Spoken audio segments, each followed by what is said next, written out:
The next assessment for the IELTS examination is going to be the reading skill. So what is expected from you in a reading task?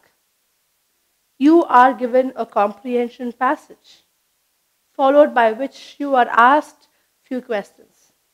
Now, what is expected from you? What are you supposed to do? You are supposed to understand the vocabulary. You're supposed to read and get the extract of the passage. You will definitely not be getting questions that are very direct. So it's not a general regular comprehension where the questions are direct and you just have to lift the answer and write.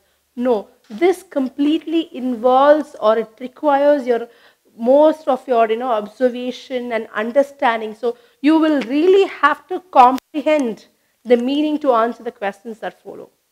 So today we are going to go on with a few examples of the comprehension passages, followed by which we will look on to the regularly asked questions.